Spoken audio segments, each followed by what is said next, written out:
Hello बच्चों, आज हम कुछ कॉमन टाइप के ऑर्गेनिक रिएक्शन स्टडी करने वाले हैं। ठीक है, उसके अंदर जो सबसे पहले अपने को दे रखी है वो है सब्स्टिट्यूशन रिएक्शन। नंबर 2 पे है एडिशन रिएक्शन। नंबर 3 पे है रीअरेंजमेंट रिएक्शन। नंबर 4 पे है एलिमिनेशन रिएक्शन। नंबर 5 पे पेरिसाइक्लिक रिएक्शन। नंबर 6 पे हम स्टडी करेंगे पॉलीमराइजेशन रिएक्शन। नंबर 7 पे हम स्टडी करेंगे आइसोमेराइजेशन रिएक्शन। और नंबर 8 पे अपने को दी हुई है कंडेंसेशन रिएक्शन। ये सारी की सारी रिएक्शन हम यहाँ पे 1 बाय 1 स्टडी करेंगे। तो सबसे पहले हम जो स्टडी करने वाले हैं वो है सब्स्टिट्यूशन रिएक्शन। अब देखो सब्स्टिट्यूशन रिएक्शन कौन सी होती है। ठीक है, सब्स्टिट्यूशन का मतलब क्या होता है भाई, आपने पढ़ा होगा कि सब्स्टिट्यूशन का मतलब एक अगर हम देखें तो इसको हम बोलते हैं रिप्लेसमेंट। यानी जब कोई किसी को रिप्लेस कर दे तो हम कह देंगे कि वहां सब्स्टिट्यूशन हो रहा है।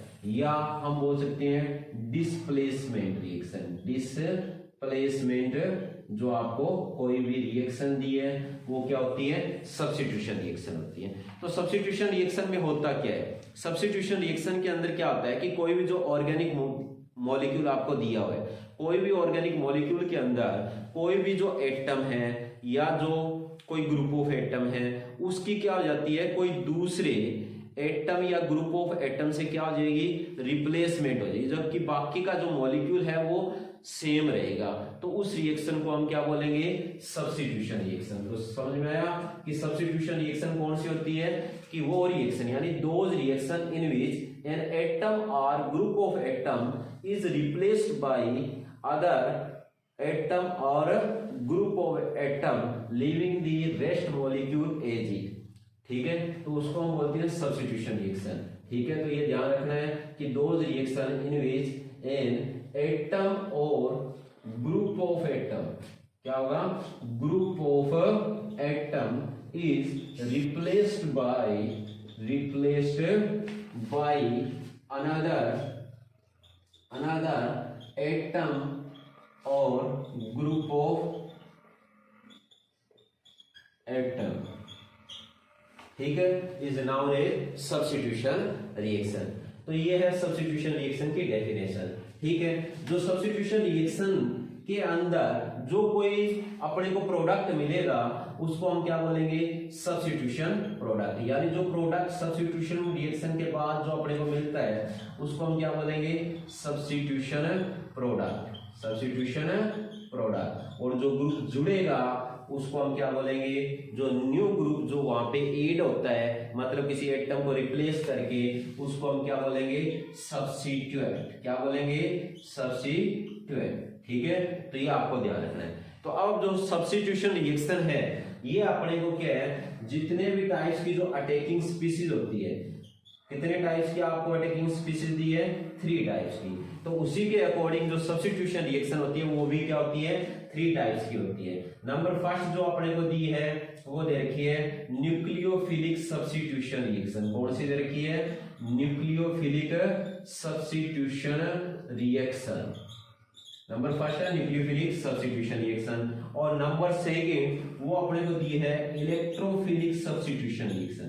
कौन सी है, इलेक्ट्रोफिलिक सब्स्टिट्यूशन रिएक्शन। और नंबर थर्ड में दिया अपने को फ्री रेडिकल सब्स्टिट्यूशन रिएक्शन। कौन सी दी है, फ्री रेडिकल सब्स्टिट्यूशन रिएक्शन। तो ये अपने को 3 टाइप्स की सब्स्टिट्यूशन रिएक्शन दी है। ठीक है, इसमें हम फर्स्टली स्टडी करेंगे न्यूक्लियोफिलिक सब्स्टिट्यूशन रिएक्शन, फिर हम स्टडी करेंगे इलेक्ट्रोफिलिक सब्स्टिट्यूशन रिएक्शन, और लास्ट में फ्री रेडिकल सब्स्टिट्यूशन स्टडी करेंगे। तो सबसे पहले हम न्यूक्लियोफिलिक सब्स्टिट्यूशन रिएक्शन को देखते हैं कि इसमें क्या होता है। ठीक है, तो जो न्यूक्लियोफिलिक सब्स्टिट्यूशन रिएक्शन है, जैसे अपने को नाम से ही पता चलता है कि न्यूक्लियोफिलिक। ठीक है, जो फर्स्ट रिएक्शन है उसके अंदर क्या होगा, हमें पता है न्यूक्लियोफाइल इन्वॉल्व होगा। मतलब कोई जो न्यूक्लियोफाइल है, ठीक है, वो क्या करेगा, जो दूसरे न्यूक्लियोफाइल को रिप्लेस कर देगा। ठीक है, ये होती है न्यूक्लियोफिलिक जो अपने को दे रखी है सब्स्टिट्यूशन रिएक्शन।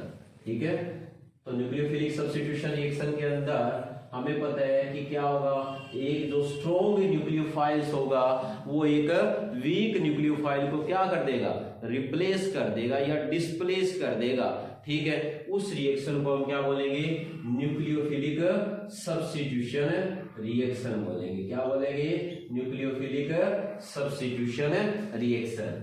तो यानी जो न्यूक्लियोफिलिक सब्स्टिट्यूशन रिएक्शन है वो किसके द्वारा होती है, न्यूक्लियोफाइल्स के द्वारा, ठीक है। न्यूक्लियोफाइल्स क्या होते हैं, इसके अंदर इन्वॉल्व होते हैं, ठीक है, सीधी सी बात है। न्यूक्लियोफाइल जो होंगे उसके द्वारा जो रिएक्शन होगी सब्स्टिट्यूशन रिएक्शन, उसको बोलेंगे न्यूक्लियोफिलिक सब्स्टिट्यूशन रिएक्शन। तो इस रिएक्शन में क्या होता है भाई, एक जो स्ट्रॉन्ग न्यूक्लियोफाइल है, क्या होता है, ए स्ट्रॉन्ग न्यूक्लियोफाइल क्या करेगा, एक strong nucleophile displace a weak nucleophile, किसको, वीक न्यूक्लियोफाइल को क्या कर देगा, डिस्प्लेस कर देगा, ठीक है। उसको हम क्या बोलेंगे, न्यूक्लियोफिलिक सब्स्टिट्यूशन रिएक्शन, ठीक है। बाकी का मॉलिक्यूल एज इट रहेगा, ठीक है। तो इसके अंदर हम देखें जो न्यूक्लियोफिलिक सब्स्टिट्यूशन रिएक्शन है, इसके लिए हम एग्जांपल के तौर पे देखें तो कॉमनली ये किसमें होती है, एग्जांपल के तौर पे देखें तो कॉमनली ये अपने को मिलेगी एल्काइल हैलाइड के अंदर, इसमें मिलेगी एल्काइल हैलाइड, या बोल सकते हो हेलो एल्केन। हेलो एल्केन के अंदर क्या होगी, न्यूक्लियोफिलिक सब्स्टिट्यूशन रिएक्शन होती है, ठीक है। तो इसमें अपने को एग्जांपल दिया है किसका, ये अपने को दे रखा है कि हाइड्रोलाइसिस ऑफ एल्काइल हैलाइड। तो इसमें क्या होता है भाई, जैसे अपने को सिंपली अगर हम सोच के देखें कि अपने को दे रखा है जैसे क्लोरो इथेन दे रखी है और इससे क्या बनाना है, इथेनॉल बनाना है, ठीक है। तो इसमें क्या होगा, जो अपने को क्लोरो इथेन दे रखी है, ठीक है, और इसके अंदर हम क्या डालते हैं, एक्वस कोई सॉल्यूशन डालते हैं, देखो सोडियम हाइड्रोक्साइड जैसे हमने यहाँ पे ऐड कर दिया, तो इसका जो अपने को प्रोडक्ट मिलेगा वो क्या मिला, इथेनॉल मिला। क्या मिला, इथेनॉल मिला।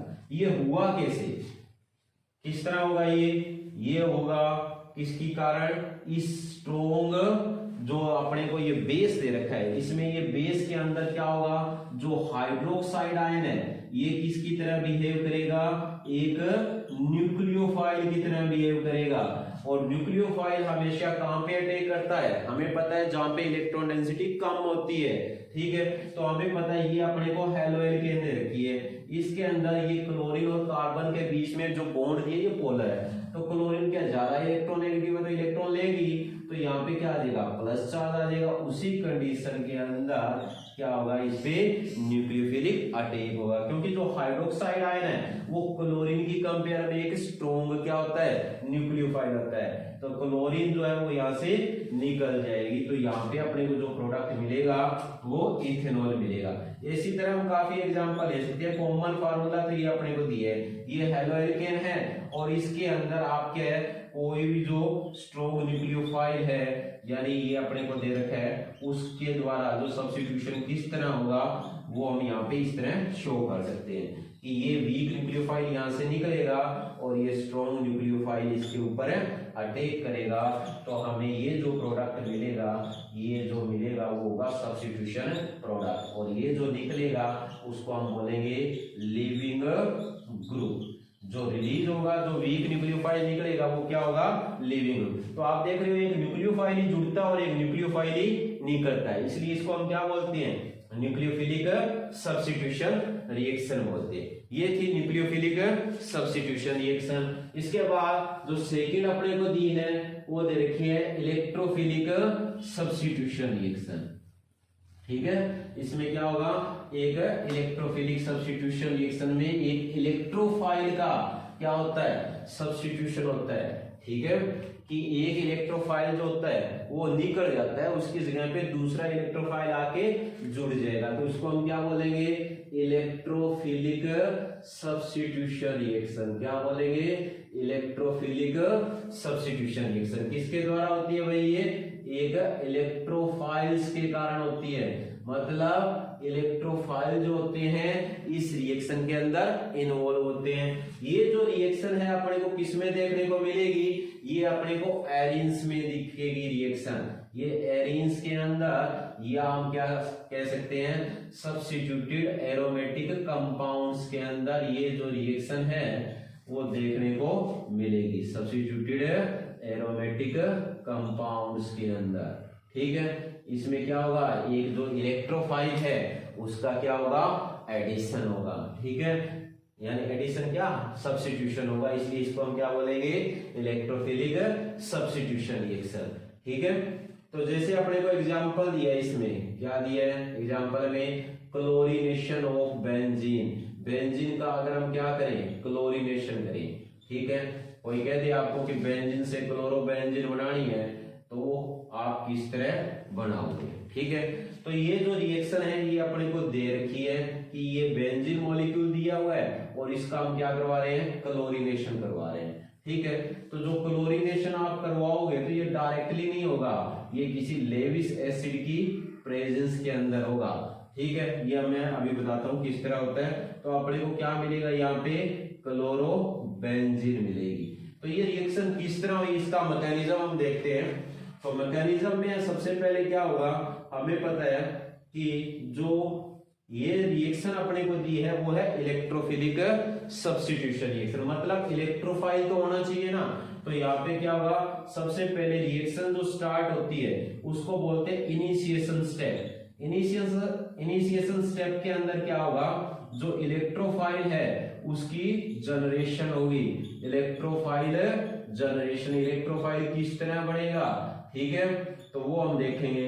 तो हमें पता है कि अपने को तो दे रखी है क्लोरीन। ठीक है, तो इस क्लोरीन के पास जैसे ही हम क्या ऐड करेंगे, इसमें लेविस एसिड ऐड करेंगे। तो लेविस एसिड हमें पता है कौन से होते हैं, जो इलेक्ट्रॉन पेयर एक्सेप्टर होते हैं। तो इस बॉन्ड की हेटेरोलाइटिक क्लीवेज होगी और ये इस क्लोरीन मॉलिक्यूल को शेयर पेयर इलेक्ट्रॉन के साथ निकाल लेगा। तो पीछे क्या बच जाएगा, क्लोरीन कैटायन बच जाएगा।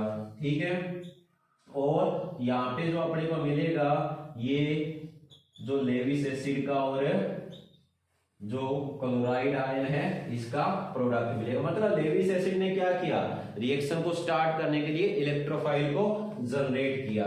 फिर उसके बाद जो हम देखेंगे, फर्स्ट स्टेप में इनिशिएशन स्टेप बोलेंगे, सेकंड स्टेप के अंदर रिएक्शन किस तरह प्रोसीड करती है उसको हम बोलते हैं प्रोपेगेशन स्टेप के अंदर। ठीक है, तो प्रोपेगेशन में क्या होगा हमें पता है। तो इस स्टेप के अंदर सेकंड स्टेप में क्या होगा, जो न्यूक्लियोफाइल है उसका क्या होगा, अटैक होगा। क्या होगा, अटैक ऑफ इलेक्ट्रोफाइल, न्यूक्लियोफाइल नहीं sorry electrophile, attack of electrophile.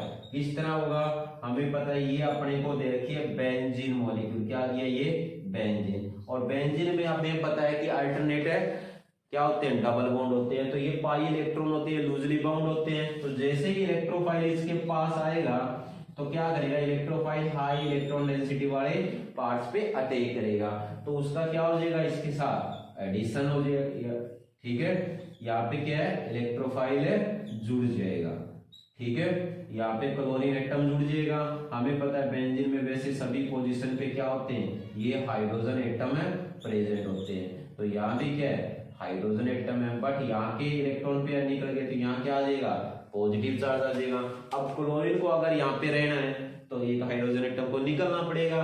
तो हमें पता है नेक्स्ट स्टेप में क्या होगा, ये जो क्लोरीन है ये यहाँ पे ऐड हो जाएगा, यानी ये रिप्लेस कर देगा किसको, हाइड्रोजन को, और अपने को क्या मिल जाएगी, यहाँ पे क्लोरोबेंजीन मिल जाएगी। ठीक है, तो इस तरह ये रिएक्शन प्रोसीड करेगी। ये जो है आगे रेजोनेंस स्टेबलाइज भी होता है, क्योंकि इसमें क्या होता है, ये पॉजिटिव चार्ज का डीलोकलाइजेशन चलता रहता है। ठीक है, लास्ट में हमें क्या है, जो लास्ट स्टेप होगा उसमें अपने को क्या मिल जाएगी, क्लोरोबेंजीन मिल जाएगी। ठीक है, ये थी इलेक्ट्रोफिलिक सब्स्टिट्यूशन रिएक्शन। इसके बाद हम करते हैं फ्री रेडिकल सब्स्टिट्यूशन रिएक्शन। कौन सी करेंगे, फ्री रेडिकल सब्स्टिट्यूशन रिएक्शन। तो फ्री रेडिकल सब्स्टिट्यूशन रिएक्शन के अंदर क्या दिया अपने को, हमें पता है कि उसके अंदर क्या इन्वॉल्व होगा, उसमें फ्री रेडिकल इन्वॉल्व होगा। क्या इन्वॉल्व होगा, फ्री रेडिकल, फ्री रेडिकल, ठीक है, उसको हम बोलेंगे फ्री रेडिकल सब्स्टिट्यूशन रिएक्शन। तो ये रिएक्शन हमें पता है किसके कारण होगी, ये फ्री रेडिकल्स के द्वारा करवाई जाएगी, अकॉम्पनीड बाय फ्री रेडिकल। और इस रिएक्शन के अंदर क्या होगा, हमें पता है कि जो फ्री रेडिकल है उसकी क्या होगी, रिप्लेसमेंट होगी, मतलब सब्स्टिट्यूशन होगा। तो ये ज्यादातर अपने को किस में देखने को मिलेगी, वैसे तो ये अब यहाँ पे हम एग्जांपल लेके चल रहे हैं एल्केन का, या जो सब्स्टिट्यूटेड कोई भी एल्काइल जो एलिन्स दे रखे हैं उसमें जो साइड चेन सब्स्टिट्यूशन भी फ्री रेडिकल की प्रेजेंस के अंदर होता है। कुछ जो अपने को एल्कीन दे रखी है उनके अंदर भी क्या होता है, फ्री रेडिकल रिएक्शन होती है, ठीक है, जैसे इथीन से पॉलीथीन वगैरह बनाते हैं, ठीक है। तो इसके अंदर देखो फ्री रेडिकल रिएक्शन जो है हमें पता है इसमें क्या होगा, फ्री रेडिकल के द्वारा ये करवाई जाएगी। जैसे अपने को एग्जांपल दे रखा है, क्या दे रखा है यहाँ पे, क्लोरीनेशन ऑफ मीथेन, क्या दे रखा है, क्लोरीनेशन ऑफ मीथेन, ठीक है। ये आपने क्लास 10th में स्टडी किया था, क्या स्टडी किया था, इसके अंदर आपने इसको सब्स्टिट्यूशन रिएक्शन में स्टडी किया था। तो जो मीथेन होती है उसका आपने क्लास 10th में पढ़ा था कि क्लोरीनेशन होता है, किसकी प्रेजेंस में होता है, सनलाइट की प्रेजेंस में अपने को क्या मिलती है, क्लोरोमीथेन और HCl मिलता है। तो ये आपने क्लास 10th में पढ़ा था। अब हम इसका मैकेनिज्म देखेंगे कि ये रिएक्शन किस तरह होती है। तो हमें पता है ये फ्री रेडिकल सब्स्टिट्यूशन रिएक्शन है, ये फ्री रेडिकल्स के द्वारा करवाई जाती है, यानी this reaction is brought about by free radical, ठीक है। तो इसके अंदर मैकेनिज्म में सबसे पहले क्या होगा, इनिशिएशन स्टेप होगा।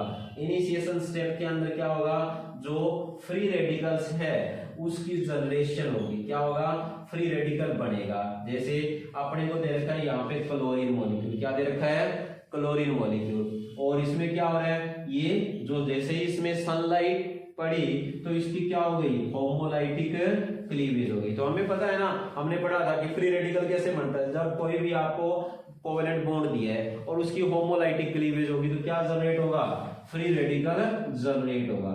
ये जो फ्री रेडिकल है ये जो बनेंगे यहाँ पे, उसके बाद क्या होगा, ये क्या बनाएंगे, इससे बड़ा फ्री रेडिकल बनाएंगे। ये किस पे अटैक करेंगे, ये करेंगे मीथेन मॉलिक्यूल में। मीथेन मॉलिक्यूल में हमें पता है क्या होते हैं, कार्बन के हाइड्रोजन के साथ 4 बॉन्ड प्रेजेंट है।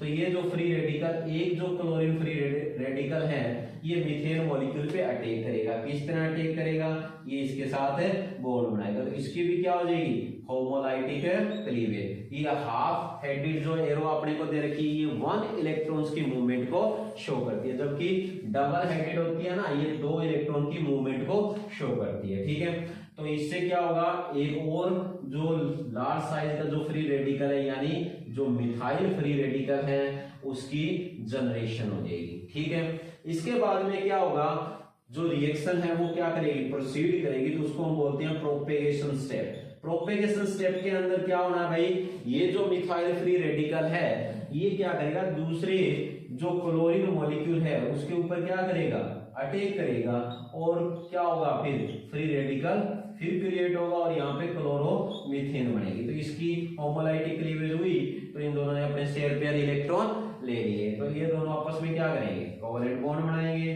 तो ये अपने को क्या मिल जाएगा, यहाँ पे CH3Cl और यहाँ पे फिर क्लोरीन फ्री रेडिकल मिल जाएगा। अपने को दे रखा है टर्मिनेशन स्टेप। टर्मिनेशन स्टेप में क्या होगा, रिएक्शन रुकेगी। किस तरह रुकेगी, हमें पता है क्या होगा, या तो ये क्या होगा, जो क्लोरीन फ्री रेडिकल है वो आपस में जुड़ेंगे, 2 क्लोरीन फ्री रेडिकल के आपस में जुड़ के क्या बना लेंगे, Cl2 बना लेंगे, तो रिएक्शन रुक जाएगी।